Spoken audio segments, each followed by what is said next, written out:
Welcome to yet another edition of Who Cares? Today I'm going to be talking about a fantastic little matte box I picked up recently, which is the NiSi C5 Cinema Matte Box Kit.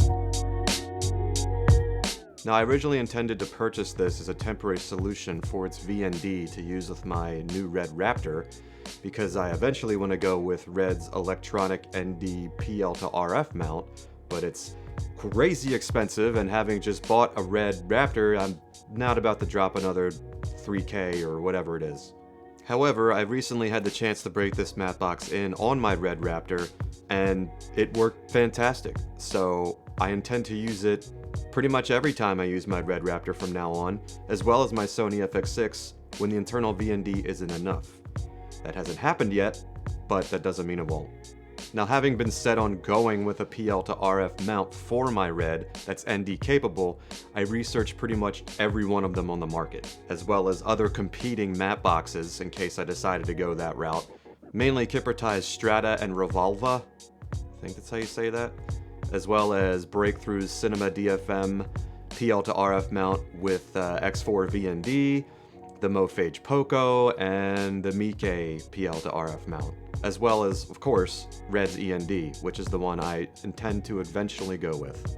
For me, having the electronic communication with the RED is awesome. I'm not going to have to scroll the wheel and guess where I'm at. I know which stop I'm at every time, and I can even go in increments of quarter, I think, stop, which is awesome, and I can control that right on my monitor. There's no knobby knob controlling it, just beep boop beep. So wanting to go with the RED one, but not willing to spend that crazy money, I decided to see what temporary solutions I could have, and started looking at matte boxes with VNDs. After a lot of research, it seemed that the NiSi one was pretty awesome, so I decided to give it a shot.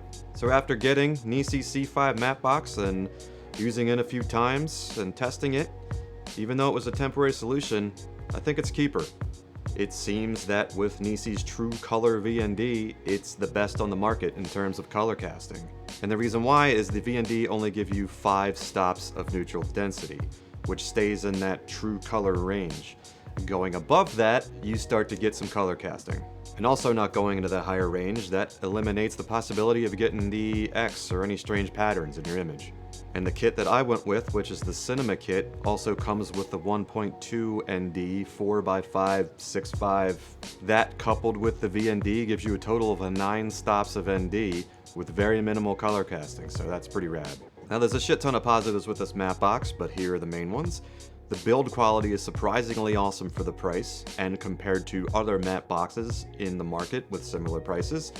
It can utilize both 4x4 and 4x5.65 filters. The screw and adapter rings included in this kit are recessed, which means it limits a lot of vignetting when using wider angles, especially in full frame. And another reason I went with the Cinema kit specifically, in addition to the VND and the 1.2 ND, it also comes with a Rotopola and a 1/8 Pro Mist. And another cool thing with the Rotopola and VND is you can control it remotely if you want to. Another awesome thing about this matte box is I can use it on pretty much any camera or lens in the future, so it's pretty future-proof. And as with anything, there's always negatives. With any variable ND, you are going to get color casting. It's unavoidable, whether it's in the front of the lens or behind the lens. But out of all the VNDs that I researched, whether it be in a matte box or behind the lens, the NiSi one seems to be the least offensive when it comes to color casting. And another negative, at least for me, is no hard stops on the VND.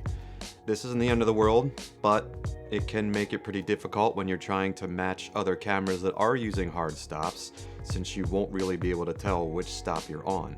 So it might make it difficult in some multicam shoot scenarios. Now, something I have noticed is it requires a little bit of strength inserting and removing the VND and Rotopola filters, and there is no little knob locking it in place like there is the other filter trays.